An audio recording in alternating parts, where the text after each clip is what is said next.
Friends, will be live in 1 minute.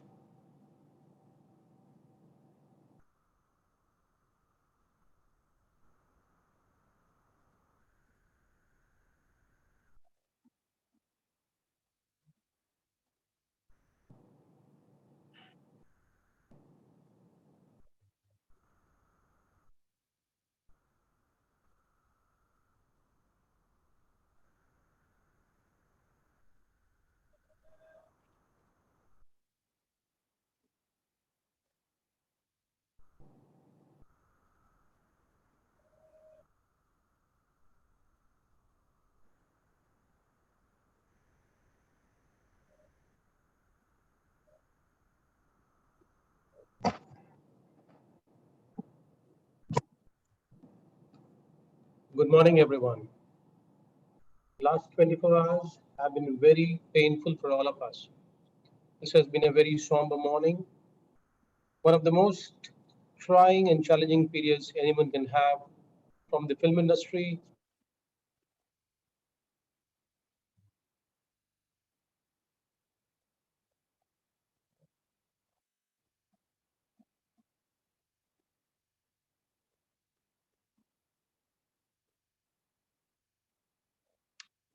I guess we have an audio problem and a net connection problem.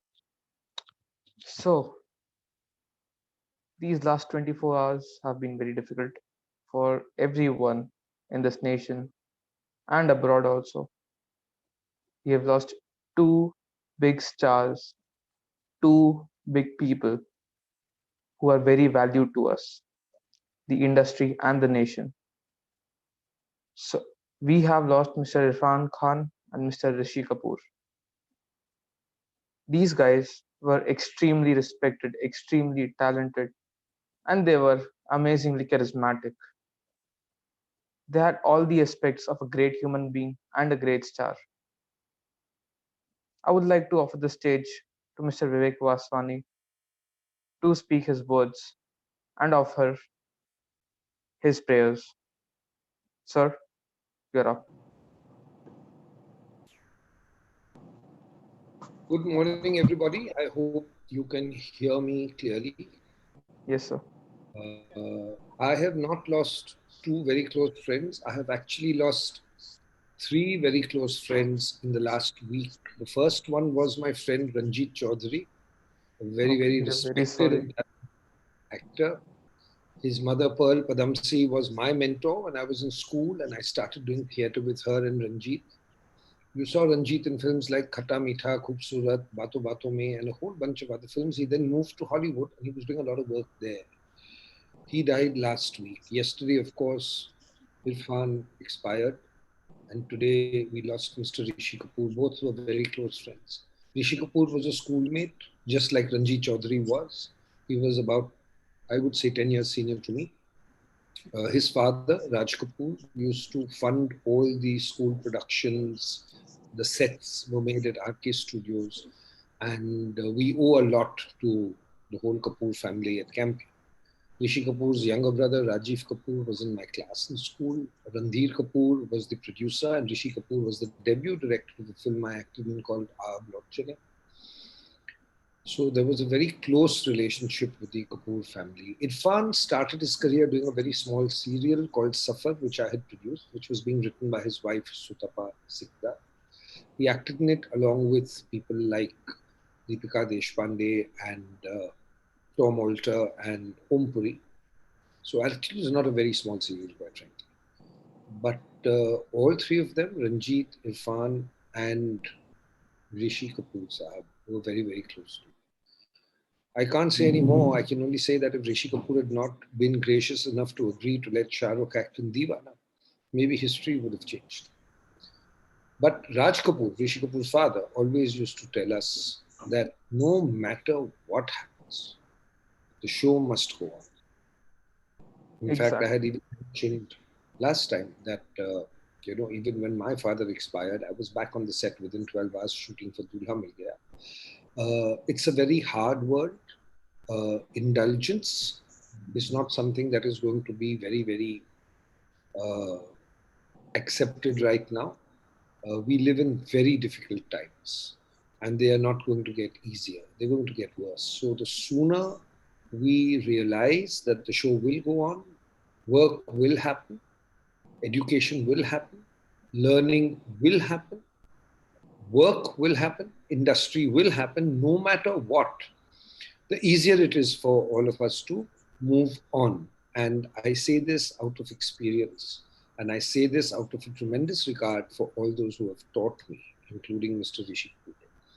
So, thank you for allowing me to pay this little tribute to the people we have lost. And both Irfan, of course, and Rishi Kapoor were in remission from cancer. But I believe that in this COVID environment, they must have been the most vulnerable. They must have been prone to getting attacked by various things because their immunity system must have been low. We should not speculate. God bless them wherever they are. And let's carry on with today's webinar. Thank you for coming. Yes, sir. It is an honor for us Thank you. to pay our respects to these two legends. Yes. So moving onwards, we have a question, sir, from me, myself. This is not from the audience. This is my own question. When we select careers, we have three options basically.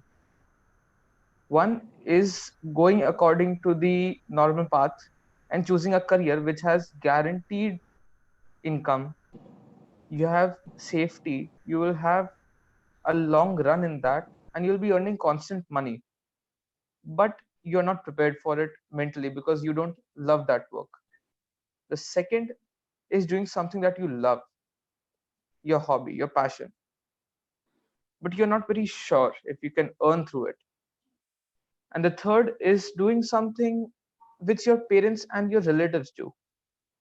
They are well versed in it, they have experience, they have contacts, going through that path. So, sir, which is the best one to choose? So, if you ask me the truth, the best profession in the world is to be born rich. You know, your surname should be Ambani or Adani or something like that.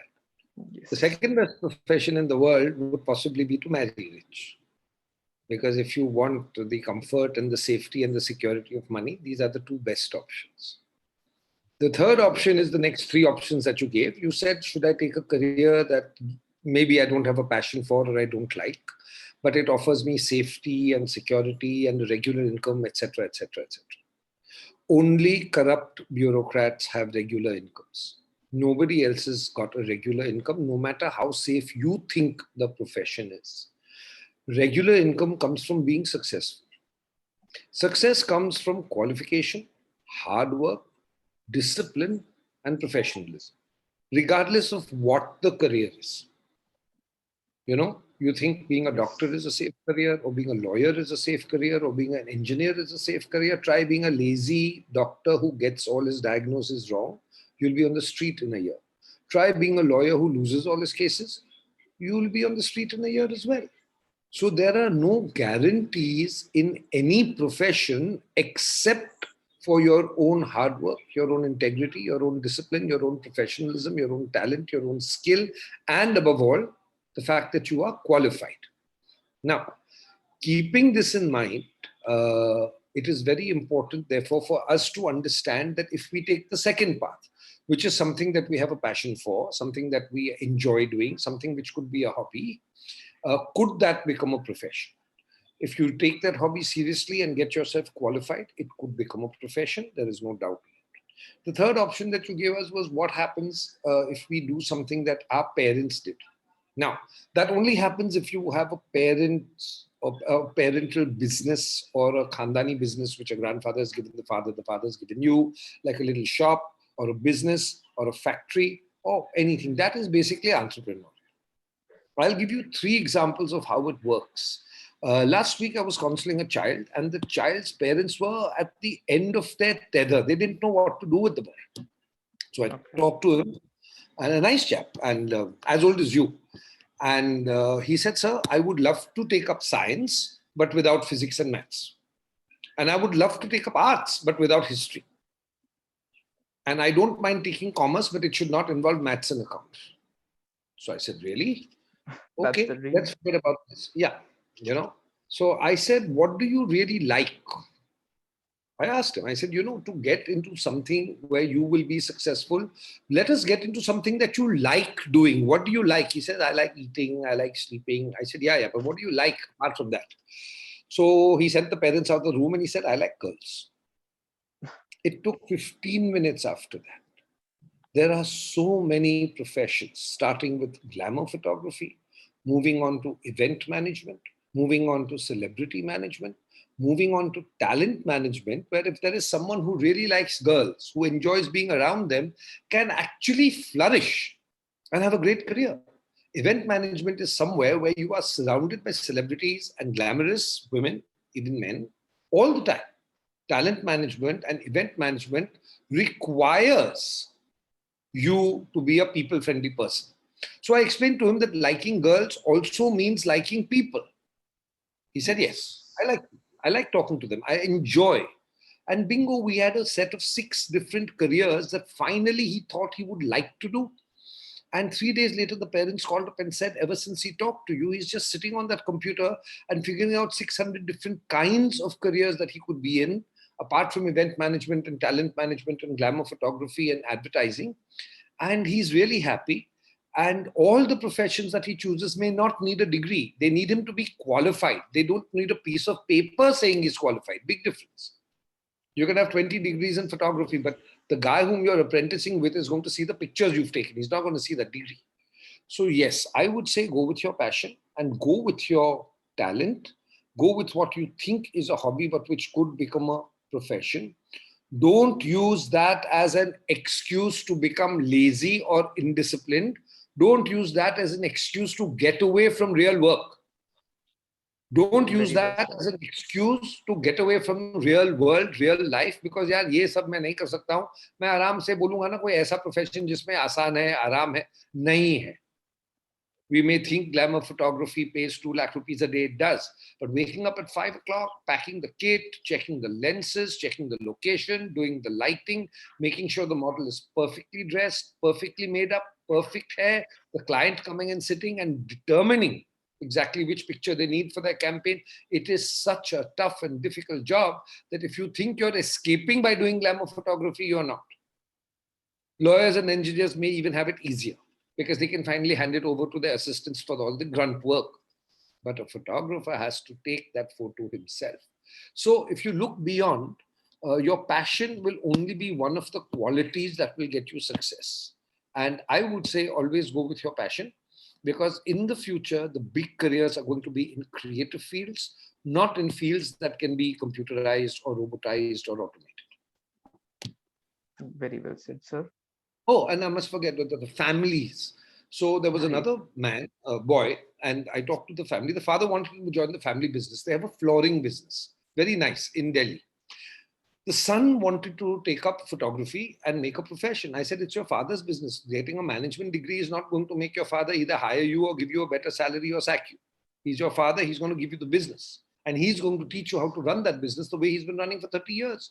So I would say if it is a family business, take it, absorb yourself in it, do it, and then move beyond and make your profession, which is photography, into a hobby. Set up your studio. You'll have 2 careers and 2 incomes. And I think that will be fine. So there is always ways of expanding, being sensible, using common sense. That is 90% of what I teach. If you use your common sense, you will find solutions. All right. So the thing is, knowing that what is right, a career, just not as a hobby, and alternatively doing something which your family has as a stable income, so you can fund your hobby and make it a career. That's the smart choice to do. I would say whatever you do, you have to do well. So this boy, his father finally agreed. He said, yes, he's a good boy. And if he comes into my flooring business, I can teach him how to run that business very well. We have regular clients, we have regular income, and he can even enhance on that. And where his photography is concerned, he'll have 6 hours a day free to do what he wants because it's his business. So it's a question of combination. But if you're going to use the family business thinking there's a ready income dropping from a tree, it isn't. Because subsequently your family won't be running it. It will be at one point you personally, who has to run the business, pay the taxes, handle the government issues, handle all the mandatory requirements. A shop means 300 different licenses. It means employees. It means Provident Fund. It means GST. It's also a big headache. It's not going to fall from a tree. So the bottom line is, whatever you do, do well and figure out whether you can expand yourself, because the human brain can really expand and multitask, and do the both. Okay. So, sir, I had another question from my side, that is, contemporary media. What exactly is it in detail, and what are the options in contemporary media? It is your forte, you'll know the best. So I want to ask you, sir. Absolutely. So let's talk about contemporary media and let's demystify and deconstruct the whole thing. Let's understand the word media first. Media Okay. is a word which says is the plural of mediums. So there are various mediums, therefore they become the media. Now, medium of what? Like oil is a cooking medium. Media is the common word for communication. So channels of communication are called media. So what are the channels of communication? Cinema is a channel of communication. Radio is a channel of communication. The internet is a major channel of communication. Print is a major channel of communication. Television is a major channel of communication. Excuse me. And when I say internet, I mean YouTube and Facebook and the web. It's all channels of communication. So if we actually bundle them down into professions, we're looking at cinema, television, radio, the print, and internet. Now, beyond these, ancillary professions in media which are connected with these will be many.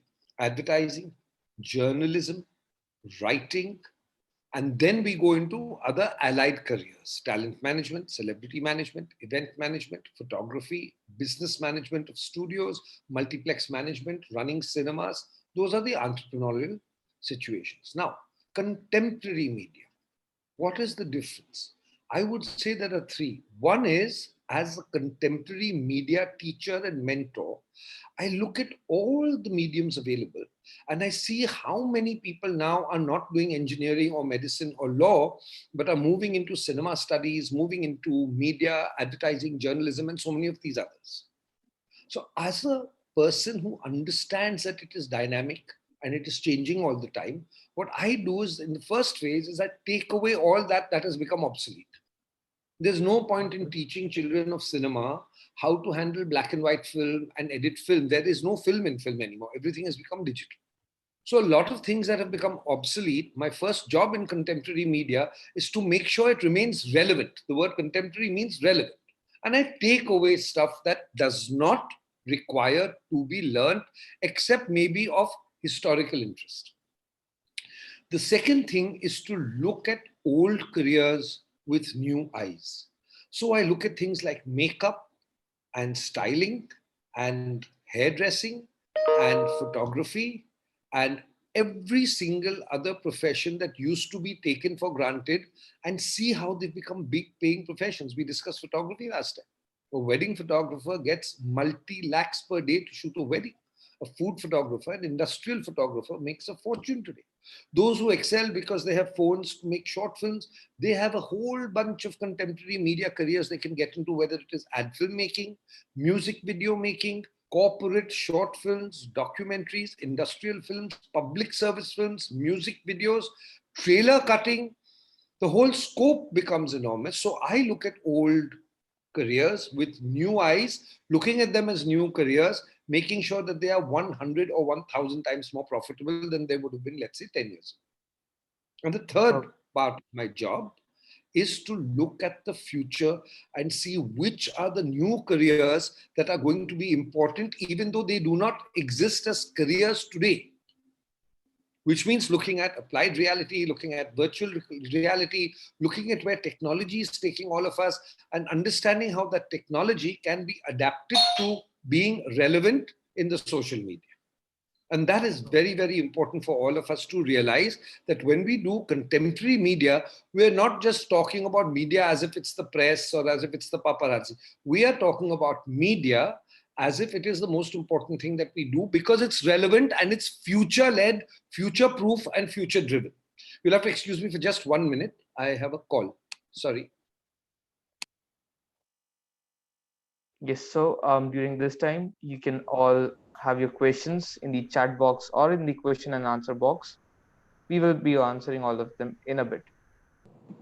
We have received a few questions, and I trust one is from Vibhuti Yadav. We've got a question also from Mr. Jaydeep Bansali, and a couple of more questions. So, gentlemen, ladies, boys, and girls, so the questions will all be taken up. Some might have been answered in the last episode. We'll ask Mr. Vaswani to take care of them as well, if at all you missed the last session. So we are waiting on for Mr. Vaswani to join in. Meanwhile, if you would want to check the recording of the previous episode, it is on YouTube. The link I'll be sharing onto the chat box in a while. This current video is also live on YouTube, and the links have been shared on our Facebook page as well. So whatever is being discussed here today will be with all of you for a long time, and Mr. Vaswani's inputs will be able to help you select and choose the right career. There he is. Over to you, Mr. Vaswani. I'm back. It's very difficult when you live alone. You know, you have to open the door and you have to answer the landline. Otherwise, it just keeps on ringing and distracting everyone. Okay, welcome back. So, sir, we have some questions from our viewers. Yep.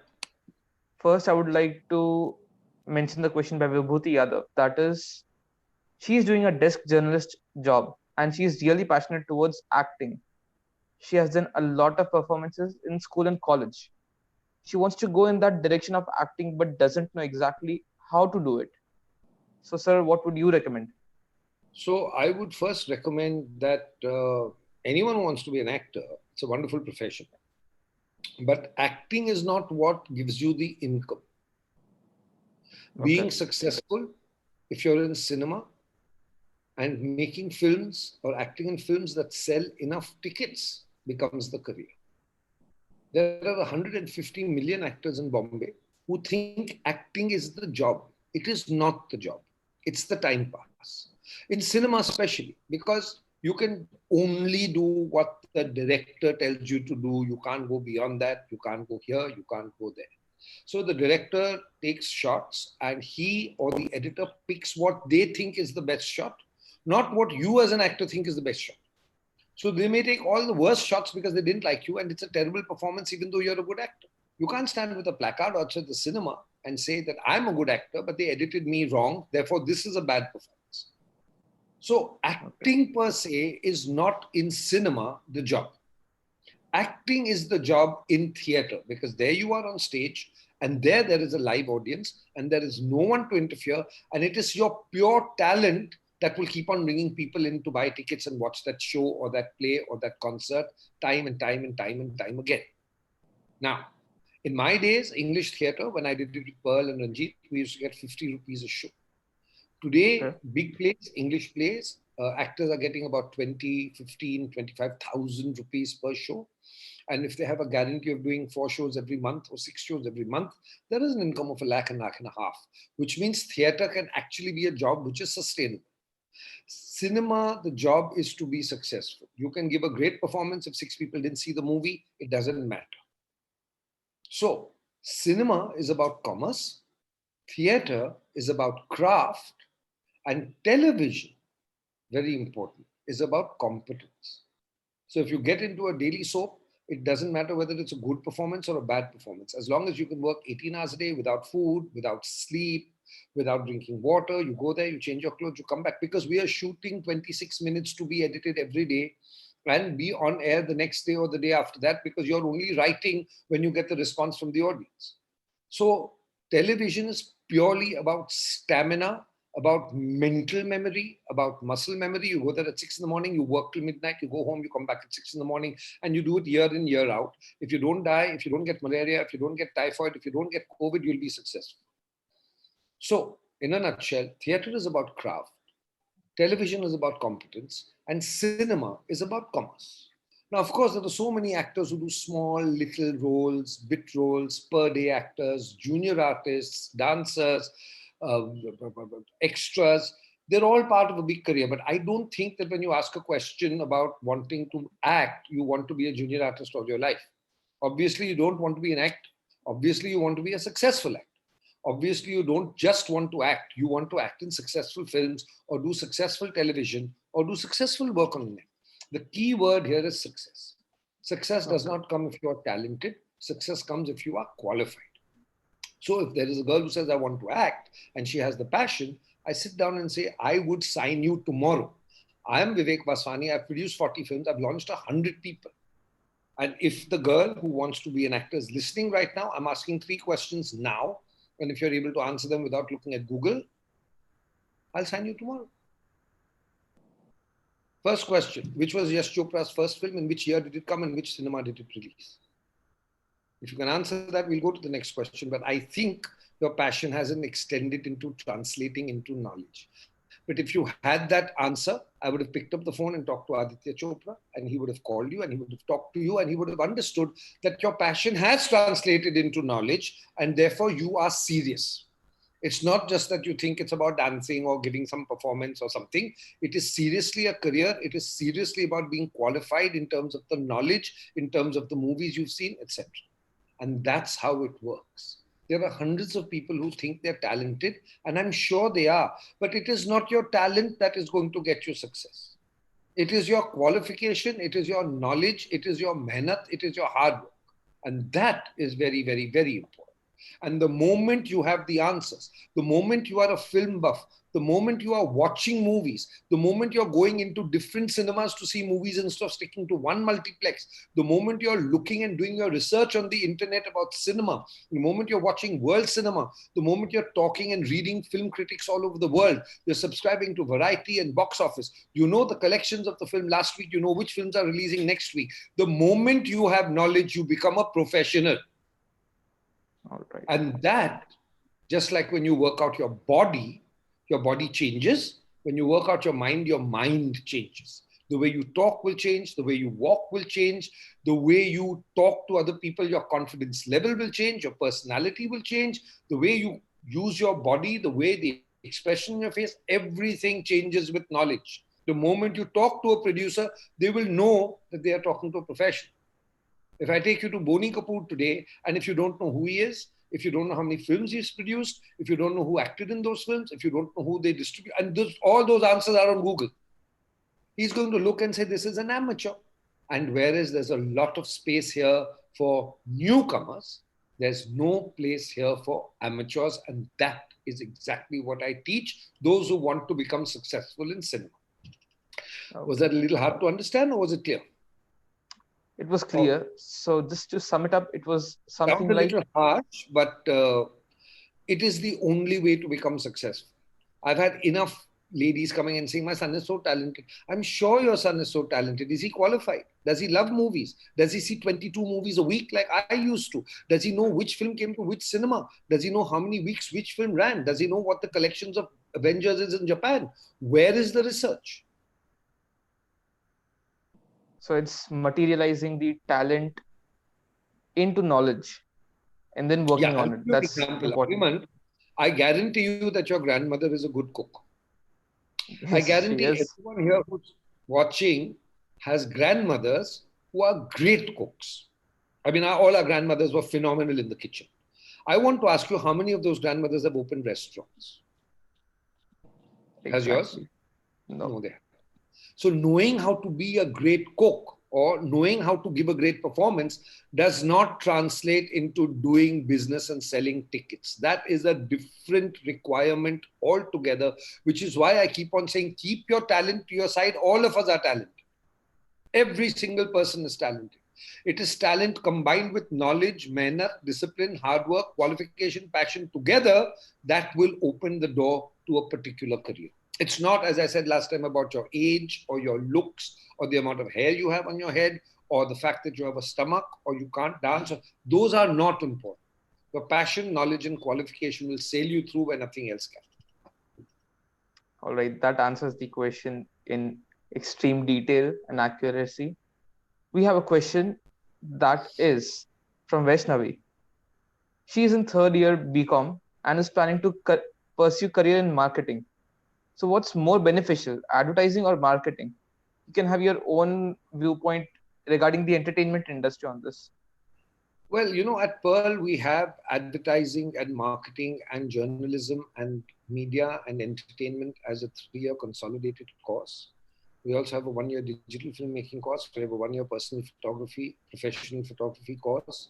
All these things are very, very good to learn. But if you're doing a final year BCom and you want to move further, then I would recommend that we do, to save a lot of time, instead of doing 3 years, you do a 2-year postgraduate course at Pearl, which focuses on advertising and marketing. And there will also be internships available, and that will be very, very beneficial to you, because the moment you are really qualified and specialized in advertising and marketing, you will be able to get jobs. Most advertising agencies now have their own in-house marketing divisions, social media marketing, digital marketing, etc. And those are becoming very, very big professions today. You can even set up your own Miss Malini or pinkvilla.com and make a lot of money. There's no shortage of income in these professions, obviously. And as the world gets more and more digital marketing will become a very, very important, sustainable and scalable career. So we have to figure out what you want to do. And this is something maybe, Aryaman, you have my email ID. You can maybe flash it on and they can sort of email me their specific queries, yes, and I can try to answer them. Yeah. I'll be doing that. I'll be sharing your email ID with people so that they can reach you and they can have their questions answered. Sure. Question that came in a little earlier this morning, and this is from Mrs. Nazneen Lara from Pune. She's a mother of a daughter who's just about 8 years old. The daughter is an amazing singer, has a very soulful voice, and would love to sing. But at 8 years, she's gotten inclined into getting into a Western singing. Now, that's too young for a child to really think about a career, but the mother would want to help her getting into singing as a career, or maybe see that the talent gets honed and she can mature as a singer in the days to come. What do we do in this case? Very young child. When I was 8 years old, I was given singing lessons because I could sing. I was given piano lessons so I could play the piano. I was also given Indian classical music because I liked it. And I carried on with those until I finished my 12th standard, so that I would have choices later on in life. So obviously, if she's 8 years old, by all means nurture her talent because she is talented, because it should be fun for her. Don't make it a chore. Don't torture her with it. Don't let her think that she is the next big thing in the world, because as she grows and as she changes, she may change, her voice may change, her hobbies may take her into a completely different path, but the nurturing process should be yours. Like my father and my mother, they got me to play the piano, they got me to play the mouth organ, they did Indian classical music, I did singing classes. And then Pearl, of course, gave me acting classes and so on and so forth. But at the end of the day, I made the kind of choices I want to. I just had the choices in front of me because all of them had been nurtured. So I would say this is the same thing. Nurture the child. Give her everything she needs to build on that talent. Let her have singing lessons. Let her have musical instrument lessons. Let her understand singing. Take her to see concerts. Show her concerts and great singers and songs and music on YouTube. There's 150 million classical music concerts going on YouTube, even new ones. And everything that Beethoven has done, or Mozart has done, or everything that Ravi Shankar has done, or Pavarotti has done, or everything that Placido Domingo has done, everything is on YouTube. So nurture it until the time she finishes her 12th standard. And after that, if she decides that she would seriously like to take up singing as a profession, then she will have to learn the business of selling songs. She will not have to learn how to sing anymore. That she will already know. All right. That's a great answer, sir. So we have a question. Everything is about selling your talent. So having talent is very good, but if you cannot translate that talent into an income, if you cannot translate that talent into a career, if you cannot translate that talent into a profession, if you cannot translate that talent to something that will bring in money month after month for the next 40 years, then it should be a hobby. That choice is got nothing to do with the talent. I know untalented people who become very successful singers because they knew how to market their talent. And that is what has to be learned. I'm sure the singing is superb. So marketing yourself. Yeah, Aryaman, this is what possibly, both of us also get into a conversation. We would be watching a show on TV where a movie critic would be doing his take on a specific movie or interviewing an artist. Now, not everyone comes across as somebody very, very deeply into love or deeply in love with that kind of an art or that cinema. But then he's able to get almost half an hour of advertisement and only 20% of the content. Getting someone to sell that, I believe what you just mentioned, that's very important. So when we're talking of monetizing your talent and trying to take talent and seeing to it that it gets sold, there is a question that people normally come up with. How do I understand, number one, if this is worth monetizing or not? Second, if it is to be monetized, how do I sustain myself? I go to the market, it has a reach, but sustainability is a question mark. What do I do there?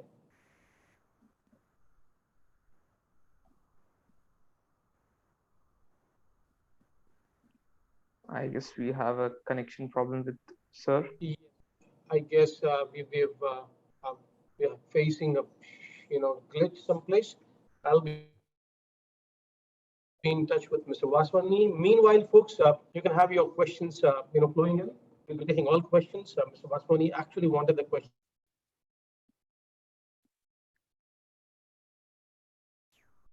answered. So we are back. Sir, your mic. Here we are. So we can hear one another now. Yes, we can, sir. So, Mr. Vaswani, the question that I had put up uh, when you mentioned that you got to monetize the talent, one, possibly the step one would be me getting to understand how to monetize my talent. How does one sustain at the highest levels of performance? How does one sustain himself or herself, or maybe that small industry that the person has gotten into? How to sustain success, the financial bit? That's what I'm trying to understand from our perspective. You see, sustaining success is chapter 10. No? The first thing is to qualify and become successful in the first place. Those who know how to become successful will know how to sustain it. They may waste it. I know superstars who have suddenly disappeared and not been able to sustain their success.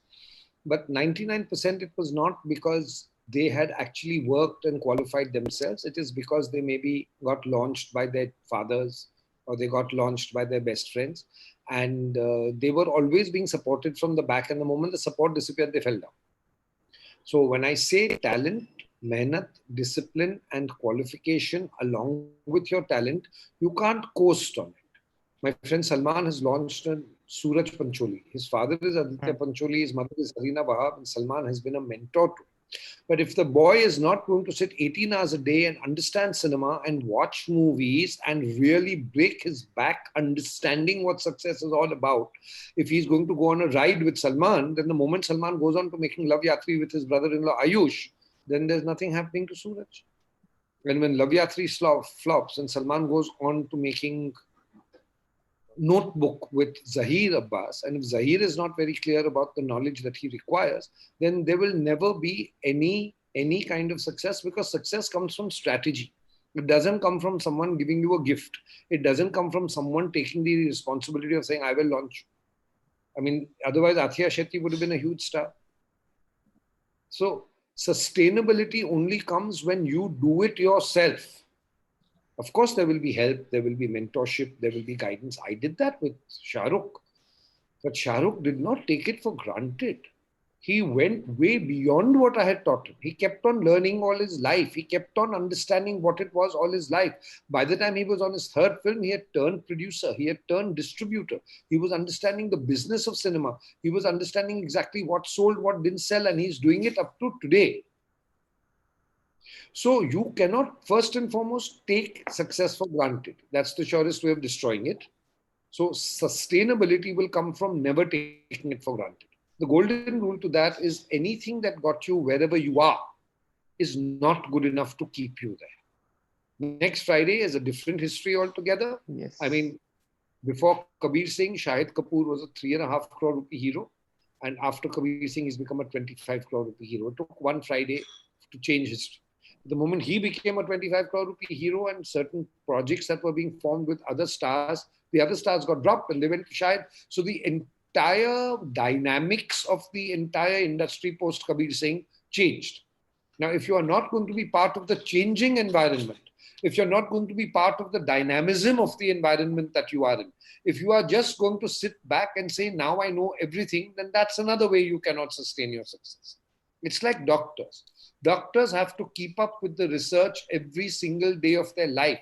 The doctor who doesn't read, the doctor who doesn't keep on qualifying himself, the doctor who doesn't attend seminars, conferences, workshops, and keeps himself completely updated is finally going to land up being the local family doctor that you will go to because there was nobody else or because he was not expensive.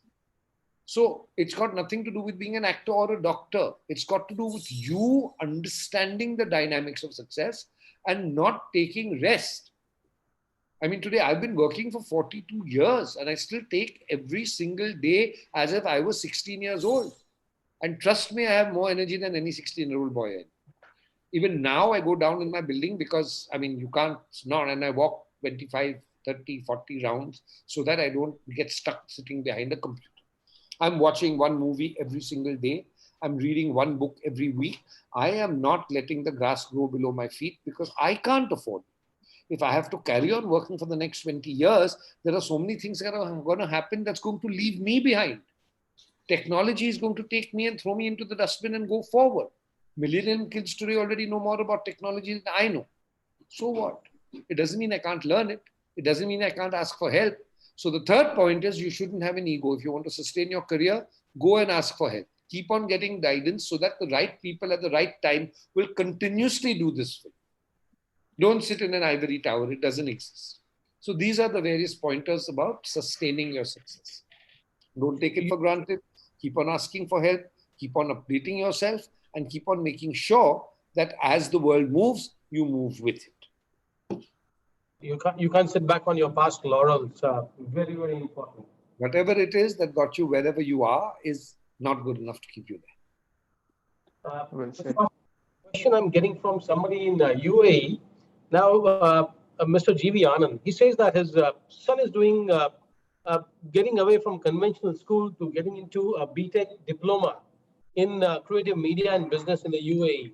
What are your views on this? He would like to have your opinion. Is that something that would really I add a think lot it's of? fantastic. I think moving out of the ordinary and doing a non-conventional kind of qualification is looking into the future. Obviously, the boy has chosen a certain path and he is following up that by actually choosing a kind of course that is very, very good for him. So I think that with the kind of support his father will give him and the kind of subjects that he has chosen and how he will choose in the kind of stream that he has chosen, I think he's on the right track, completely on the right track. There's no question of it. Okay. So, sir, there's a question from my school friend Umang, who is into theater and is doing a bit of acting. He has the question that is, he has an habit of jumping from one thing to another and to another. He learns it for a small bit, then he jumps on. Okay. Will journalism and media help him in this to have him stay focused on the one thing? I think first thing is we have to look at both sides of the coin. When I was his age or your age, I was also jumping from thing to thing. But I wasn't jumping because I got bored. I wasn't jumping because I was lazy. I wasn't jumping because yaar ye bore kar raha hai, ye nahi kar sakta hu, ye bahut mushkil hai, let me jump to something else. I was jumping because I found I was good at all that I did. If the boy, Umang, wants to do theatre and is dabbling with acting and doing amateur theatre, if he is serious about it, he should jump to doing professional theatre. There is nothing to stop him from setting up his own little theatre group. There is nothing to stop him from understanding how tickets are sold. at what prices tickets are sold. There is nothing to stop him from doing the research and finding out which are the 25 great auditoriums in the country in which plays are screened. Like in Bombay, you have the Jamshed Baba Opera House, you have the Tata Theatre, which is the NCPA, you have the Sophia Baba, you have the Bhaidas, you have the Bal Gandharva. In Pune, you also have a Bal Gandharva. And just like that, every major city has huge theatres which you can play to. Figure out how. Figure out what kind of play will sell the maximum tickets. Figure out what kind of sponsors will come in and give you money so that you can do that. Figure out by coming to Bombay or sitting in Gujarat and figuring out which big name actor from TV or web will act in your play. Figure out the business and create a theatre company like an entrepreneurship situation, like a startup, and go straight forward into doing it if that's what you want. If you don't want to do it, throw it in the dustbin and forget about it. And then focus on what is the next thing you want to do. But unless you dig deep, you will not find the oil. So you can dig and say, yahan pe tel nahi hai, chalo, let me dig there, let me dig there, let me dig there. Finally, you will have your whole life with holes all around you, but there will be no oil. To get that oil, you have to go down deeper and deeper and deeper and never give up. I mean, today from 50 rupees a show, Ashwin Gidwani offered me to act in a play called Bottoms Up. And Bharat Dabholkar, my old friend, was directing it. And I was in the middle of a film called Rough Book. I didn't have the time. But he guaranteed me 40,000 rupees a show, 2 shows a week. That's 80,000 rupees a week, 50,000 rupees per show if we traveled with it to Delhi or to Bangalore or to Pune or to Kolkata or to Baroda or to Ahmedabad. The same if we traveled to Dubai or England to do shows, and payment on time and a guarantee of 100 shows. Now that is not something which is a hobby. That is a profession. I was already in the profession of acting in films, acting in movies, and teaching. I couldn't take on one more profession because theatre requires time. Whether you like it or not, you have to physically be there to do it. You can't record it or you can't do it later. There is an audience then, you have to be there in front of them. But yes, theatre can become and is becoming a very, very, very successful career. In fact, Aladdin and Beauty and the Beast, 2 big plays by Disney, which were produced in Bombay on budgets of 2 crores each, had 30,000 and 40,000 rupee tickets, and it was sold out for 21 shows. Figure it out. So the bottom line for Umang is, yeah, you know, and this is what I keep on getting. We are talented, we can act. Nobody wants to understand the business that they are in. The acting is not going to get you any money. The selling of tickets is going to get you money. So first figure out how many tickets have to sell. At what price do they have to sell? How many shows you have to break even? How many shows do you have to make profit? To get those shows off, how much marketing do you need to do? What kind of sponsorships do you need? Which actors do you need? If you're not going to get into the business of anything, then where will the success come from? And I know enough talented people who say, no, it's my art. Therefore, I'm happy to starve and carry on doing my art. I can't commercialize it. Sit and starve. I mean, you know, there are too many people in the world. By all means, sit, starve. And then one day you'll have no money for your cigarettes or your liquor. And then you'll have to beat your wife to do it. And what's the point? There's no point in becoming a loser. It's a very stupid thing to be a failure or be a loser, and can't pay your rent and can't pay your phone bill and can't pay to eat at cafe coffee day, can't pay to drink coffee. It's very, very sad situation. Why do we want to get into it when we can become successful? The mehnat required to be a failure and a success is exactly the same, Baba. Understand that. Yes. I'm sure when he did theatre and did amateur performances, mehnat to gaya hi hai na. So if you don't channelize the mehnat in the right direction and channelize it in the wrong direction, then finally, maaf karna, even coolies and taxi drivers and auto rickshaw drivers are working 18 hours a day. Now you have to choose whether working 18 hours a day is going to get you 18,000 rupees a day or 80 rupees a day. That choice is yours. And seriously, it is something that I cannot be nice about. If you've chosen to be a loser, then I can only say, God bless you. Enjoy yourself. If you need me, I'm always there. Kya karoon? You know? Exactly, sir. So So we have a question that came in might not be connected to media and journalism and advertising. Now, there is, this lady who's put up a question that the son is in class 9, 14 years old, taken science as his choice for study going further. interested in becoming a football player, getting on to being a professional football player. Now, in India, she would not know much. What are the options? Where should I go? How can she nurture that talent in sports Now, and that football? now, I wouldn't know either, but I would not say I don't know because I don't know is the first sign. So I would go to Google. I would figure out who are the 20 top footballers in India. I would go and look at their lifestyles and I would find 6 common factors: where they trained, who the trainers were, who the coaches were, out of 20 major football players. And if I went to all that mehnat on Google and I chose this man, this man, this man, this man, this man are all 20 successful players, and I look at their histories and their biographies and their profiles, I will find 6 common factors. I would take those 6 common factors and then I would research those. And I would come up with 6 names of institutes or 6 names of coaches. And then I would figure out their emails because that's always available. I would figure out the addresses. I would write a letter. I would send an email. I would pick up the phone. I would talk. I would get into a bus, train, or plane, go there, meet them, talk to them, and do everything that I could in my power to make sure that football becomes into a career. It's a very paying career if you're successful. It But as I is. keep on, every single profession is paying if you're successful. So that much passion for football is there. It involves, again, like singing or like acting, 2 components. One is how good a singer you are, how good an actor you are, how good a football player you are. And the other, equally important, how much mehnat, research, and talent you're willing to spend in translating that into a career. I mean, it's a question of actually sitting down with a paper, a pencil, and Google in front of you and working 50 hours flat. All the answers will come. Okay. And I'm sure the answers are there because there's a lot of talented people who are poor, who are, who even come from slums, and they become great sportsmen. So the answer to that question is something that we always know. Where there is a will, there will always be a way. If you don't find the way, I don't think the will is strong enough. So I hope everyone is taking notes because these are extremely valid points. They will help you enormously in life.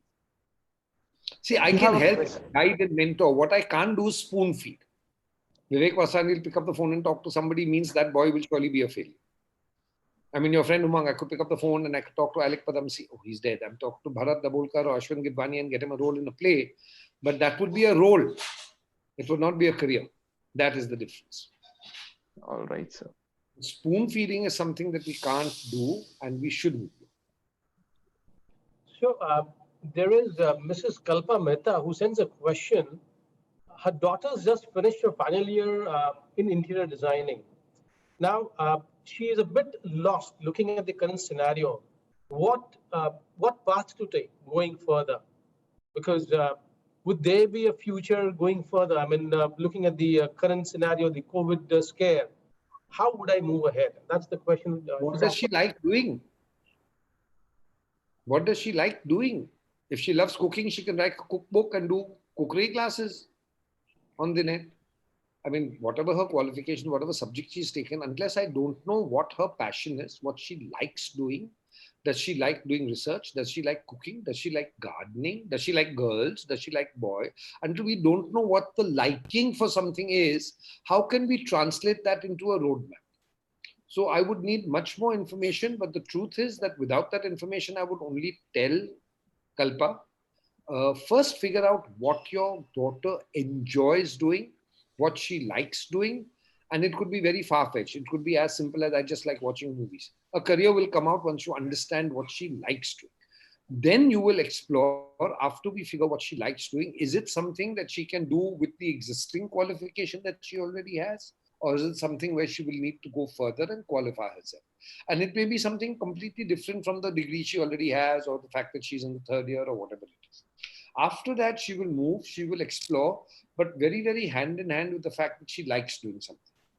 And then gradually and organically, a roadmap will be created so that she can move forward within a pre-planned strategy. And once there is a definite and clear-cut strategy, you don't normally fall off the road. You call. Which is why I'm saying the success will come from first understanding what do you like doing? What do you enjoy doing? I mean, that boy said, I like girls. It took me 20 minutes and we figured out a bunch of 16 careers that he could be in. And he's already applied to those colleges, and suddenly he's not saying, I don't want to do maths and I don't want to do accounts. He's suddenly understood that if he is in these careers, he will be successful, and he's excited and he's charged and he's doing the research. So you have to first figure out what you like. I mean, I figured out very early I love movies. It was then very simple after that. So, Mr. Vaswani, as a parent, I would do a bit of research to figure out where should I send my son. Pearl Academy is one of the largest and most successful in terms of not only training people, but also seeing to it that they get gainful employment. 99% of your pass outs have been employed, and that's what is very beautifully put up on the website as well. How do we really figure out which academy to get into? Do we only go by the claim they make? Because getting employed is one part. Uh, Getting into building a career would be the second part. I've seen Pearl Academy graduates really do great work, the name coming in movie credits and a lot of other places. So what separates the academy from others? So I must tell you three things, and all three things are related to why I chose to become the Dean of the School of Contemporary Media at Pearl. The first thing is that at Pearl, we are rigid about the fact that we are going to be future-proof. We are not going to put them into curriculums which are going to become obsolete, which is why our curriculum team, which is why our academic governance board is headed by a very agile lady called Seema, and she's marvelous. We are continuously changing, adding, subtracting, so that whatever we are doing is completely relevant, completely contemporary, and completely future-proof.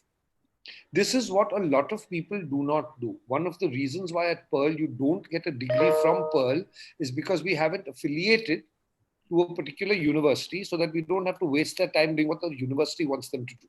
Of course, there are various ways at Pearl, from distance learning and from going abroad, where you can get your degree. There's no doubt about that. But the first thing is future-proof. The second is the people. We choose people who are not just teachers, who are warm, who are friendly, who are guides, who are mentors, who counsel the children, who become friends with the children, and there is huge amount of interaction. Even through this lockdown, Pearl Academy has been completely online 4 days after the lockdown started.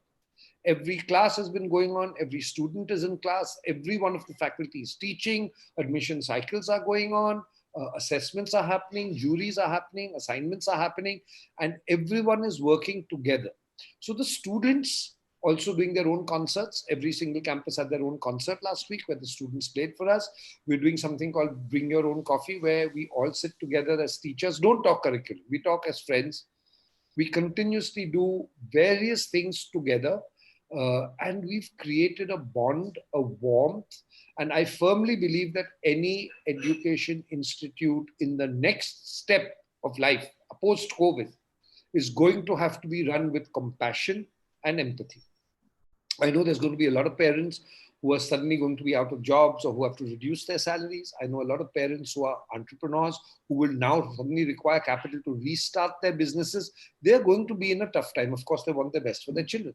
But if an academy cannot handhold you, guide you as a parent correctly, do things with you and your child which makes it the best for your child, then what is the point of being an academy? And Pearl is exactly that. Pearl is run with vision. It's not run with a duty list. Ki ye karna hai, chalo ghar jao. We are a fun campus in Bombay, in Delhi, in Kolkata, in Bangalore, in Jaipur, in South Delhi. The people are wonderful. I know in large organizations, when you join as a new person, there's always a little bit of apprehension. But I must tell you, the last few months, the warmth with which I was received in automatically made me give that warmth back. Today, I have all my students with me on WhatsApp. They call me whenever they want to. It's their right. I call them whenever they need me. I do my courses on something called Blackboard Collaborate Ultra. Most of us are there. And we are genuinely the only, I think, institute in the country, academy in the country, which is going on regardless of the COVID. And I think that benefit is going straight to the students because they are enjoying themselves. It is a difficult time. There are glitches. Sometimes there's no network. Sometimes you can't hear. We go through that. That's life. So I think what we've also started teaching our children is how to cope with life. And this comes from not being a government run organization. This comes from being an organization that is run by caring, compassionate human beings. Our president is a wonderful lady called Nandita Abraham. And she's much younger than me, but I'm very much in awe of her because she's always warm. She's always radiating positivity. She's always radiating energy. And you can't help but want to be working with her, for her, under her. Every student knows her by name. She knows every student by name, which is quite incredible. So the quality of the people from whom you're going to take your guidance over the next 2 years, 3 years, 4 years is very, very important. And that's where I think Pearl Academy scores over any other institute. And believe me, I've been a guest lecturer at lots of institutes. So last few minutes already mentioned the qualities of successful individuals too. This is what is needed, right from being warm to being able to nurture people. You are so very open, taking suggestions and seeking feedback. And to all those who are listening, I guess this is what we need to also listen to, not just the career questions. What makes you a complete human being, a successful human being? And that's what Mr. Vaswani has very nicely pointed out. And I'm sure all of us would be much richer, much close this conversation. Aryaman, we might have time only for one last question because we have kept Mr. Vaswani on a very, very somber morning, with us for about an hour. Folks, we would not want to keep him waiting any longer, but Aryaman, you might want to take one last question.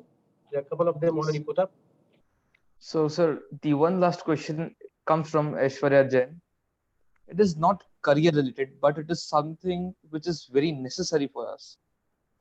It is, how does someone adapt to be unbiased and transparent while taking account into perspective of the shareholders in their work? How can a person be unbiased in that work?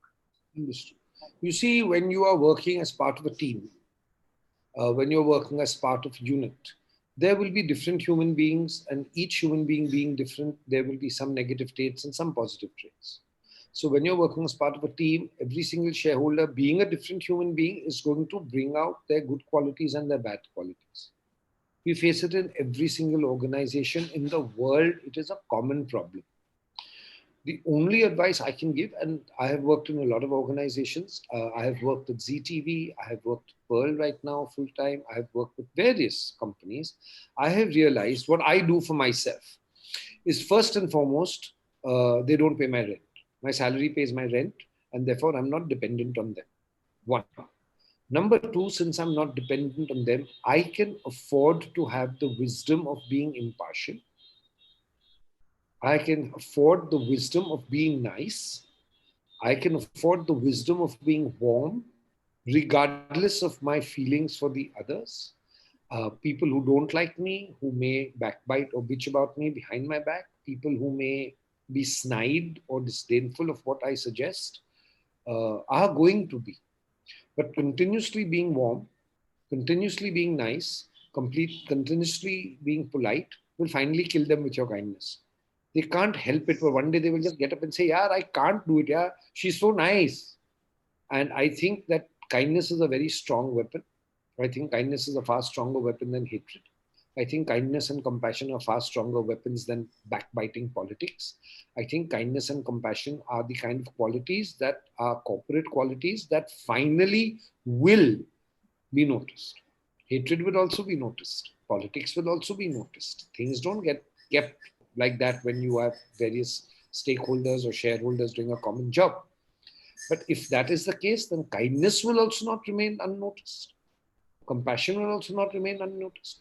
I mean, swallow it. Go home and take it out on the sofa. Shout in the bathroom. That's fine. But do your work well and make sure that your kindness and your compassion are your two biggest weapons. You can't lose if you have these as weapons.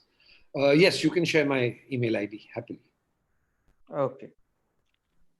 So in the chat box, while Aryaman lets everyone in on Mr. Vaswani's email ID, before Aryaman were to, uh, thank Mr. Vaswani, I'd like to take this opportunity once again, Mr. Vaswani, to thank you for your generosity, for being so very kind to come onto this platform once again, for being so very willing to give people information, knowledge, and a bit of your wisdom that they can use, they can log into it, and they can refer back, because this content would be available for future further reference as well.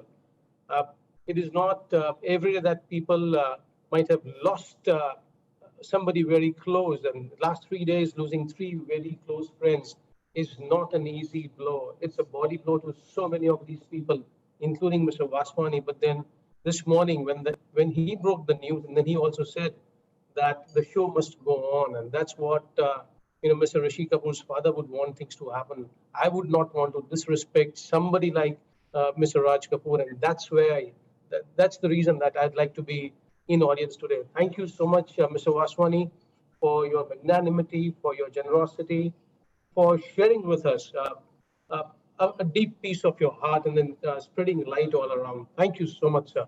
Over to you, Aryaman. My pleasure. And do send your queries by email. I will try to answer them the best as I can. Do expect me to take a little bit of time because I'm already working from 9 to 9 every single day.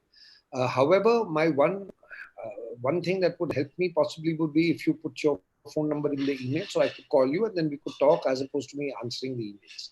Okay, and thank you very much. Thank you, Aryaman. Thank you, sir. Great pleasure to be here with all of you. We would also tell our audience any interaction with Pearl Academy or any further questions, if at all you have.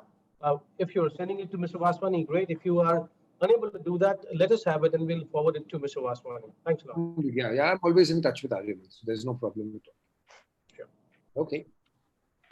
So thank you, sir, for being with us today in amidst of difficult times, helping people. You don't know where we are going to go after this year, so we have to better be prepared for the worst. The worst hasn't started yet. I'll be absolutely honest with you. We need to be prepared for the worst. All right. See you, everybody. Thank you. Yes. Everyone, you can view this video on YouTube. Our channel is Youth Talks. You can also follow us on Facebook at Youth Talks Official and the same on Instagram. See you in the next time. We'll keep you updated. Goodbye.